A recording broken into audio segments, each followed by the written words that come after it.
हर खबर पर होगी आपकी पकड़। डाउनलोड कीजिए एबीपी लाइव ऐप। अगर हमने आज ये मतलब आप ये कह रहे हैं कि एमईए की तरफ से कुछ और कहा जा रहा है, रक्षा मंत्री की तरफ से कुछ और कहा जा रहा है और सरकार की तरफ से या प्रधानमंत्री नरेंद्र मोदी की तरफ से कुछ और कहा जा रहा है। ठीक है अजय जी, ऐसा है रूबिका जी, पूरा देश पूरा विश्व खुद चीन देख रहा है, खुद चीन कह रहा है और पूरा देश मान भी रहा है कि आज भारत की कूटनीतिक जीत हुई है और चीन अपने पोजीशन पे वापस बफर जोन क्रिएट करने को तैयार हो गया है कि बफर जोन में कोई कंस्ट्रक्शन नहीं होगी।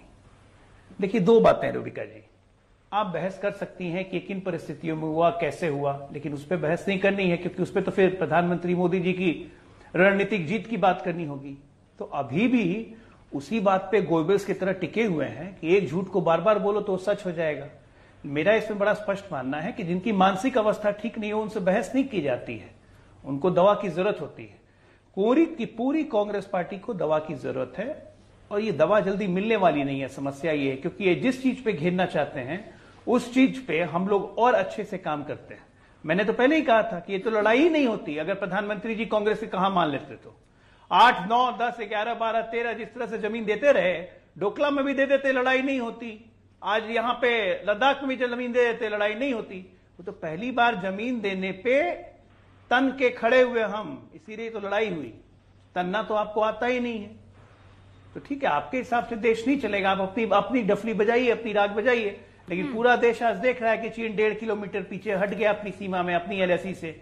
एक बफर जोन क्रिएशन की सहमति हो गई है कि दोनों 1.5 किलोमीटर में कोई परमानेंट स्ट्रक्चर नहीं इरेक्ट करेंगे। वो अपने टेंट तोड़ रहा है, लेकिन आपको मानना नहीं। रूबिका जी, इतिहास साक्षी है। इन्होंने कहा कि तन तन के, हाँ हमारे सैनिकों का सीना है 56 इंच का, मगर अजय आलोक जी उस दिन हृदय विदारक दृश्य था जब उन्हें एक कागज का अनुबंध सैनिकों को पकड़ाया कि हथियार नहीं उठा सकते। आप जानते हैं क्या सजा देती है मोदी सरकार मुखरता से आवाज उठाने वो अनुबंध भी आप ही ने लिखवाया था। सुनिए, आपके बीच नहीं बोला मैं, एक शब्द सुनिएगा। खंडूरी साहब parliamentary standing committee on defence के सदस्य थे, भाजपा के मूर्धन्य नेता, सबसे बड़े नेता।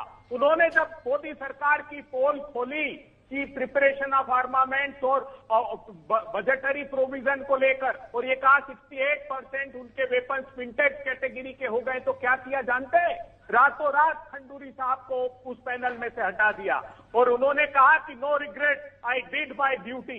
क्या हुआ? Murli Manohar Joshi, parliamentary standing committee on estimate, उन्होंने कहा कि पार्लियामेंट्री स्टैंडिंग कमेटी का जिक्र करके अच्छा किया आपने अभय जी, मुझे याद आ गया। नहीं एक सेकंड, पार्लियामेंट्री स्टैंडिंग कमेटी का जिक्र करके आपने बढ़िया काम किया। ये राहुल गांधी भी तो एक पार्लियामेंट्री स्टैंडिंग कमेटी के सदस्य हैं, कि नहीं है? डिफेंस को लेकर ही है ना? बस डिफेंस हाँ डिफेंस है ना अभय जी? पार्लियामेंट्री स्टैंडिंग कमेटी, मुरली मनोहर जोशी, बड़े याद आ रहे हैं आपको। कितनी दफा राहुल गांधी ने मीटिंग अटेंड की है, मुझे ये बताइए। एक डेट बता दीजिए जब राहुल गांधी ने मीटिंग अटेंड की और वहां जाकर ये बताया है कि हमें ये पॉलिसी डिसीजन करना चाहिए या हमें ये बदलाव करना चाहिए। ट्विटर है जरिया राहुल गांधी का देश बदलने का, या फिर वो पार्लियामेंट्री की स्टैंडिंग कमेटी? सुनेंगे आप राहुल गांधी जी का भाषण? सुनिएगा 2019। अरे मुझे भाषण नहीं सुनना राहुल गांधी का, मुझे आप बताइए कि स्टैंडिंग कमेटी में डिफेंस की राहुल गांधी कितनी मर्तबा गए? अरे उस स्टैंडिंग कमेटी में पार्टिसिपेट करने से फायदा क्या जो उसके चेयरमैन को हटा दे? रूबिका, तो ट्विटर से फायदा है के सामने। अभय जी ट्विटर से फायदा। मुरली मनोहर जोशी के स्टैंडिंग कमेटी का जिक्र करेंगे आप, मुरली मनोहर जोशी के उस स्टैंडिंग कमेटी का जिक्र करेंगे, लेकिन राहुल गांधी के उस स्टैंडिंग कमेटी का जिक्र नहीं करेंगे जिनमें उनका जाना नहीं होता है। जितने ट्वीट किए हैं ना उसमें से आधी मर्तबा भी अटेंड कर लिया होता उन्होंने, तो हमें सच में लगता कि वो शोर नहीं कर रहे हैं, वो सच में सूरत बदलना चाहते हैं। 10 सेकंड जवाब सुन लीजिए। क्या करती है भारतीय जनता पार्टी की सरकार? मैंने कहा खंडूरी जी को हटा दिया। अरे जब एनवायरमेंट के क्राइसिस दिल्ली में थे तो पार्लियामेंट्री स्टैंडिंग कमेटी ने मीटिंग बुलाई, भाजपा का एक सांसद नहीं पहुंचा उसमें। आज जब चीन, तो राहुल गांधी भाजपा के सांसदों को कॉपी कर रहे हैं। हमारे सैनिकों की शहादत। अरे भाजपा के सांसद नहीं गए, राहुल गांधी को इससे क्या मतलब कि वो गए कि नहीं गए? आप मुझे बताइए ना, राहुल गांधी कॉपी करेंगे? क्यों करेंगे सर? इतनी बड़ी क्राइसिस में एक बार भी कमेटी की मीटिंग बुलाई भारत की सरकार ने? तो बुला लेते। राहुल गांधी जी ने कहा, ठीक है अभय जी, ये सवाल आपका जायज है। सुधांशु जी, कितनी दफा मीटिंग बुला दी? मतलब जितनी दफा बुलाए उतनी दफा नहीं आए, लेकिन लेटेस्ट देखिए रूबिका जी, मैं बताना चाहता हूं, मैं खुद पार्लियामेंट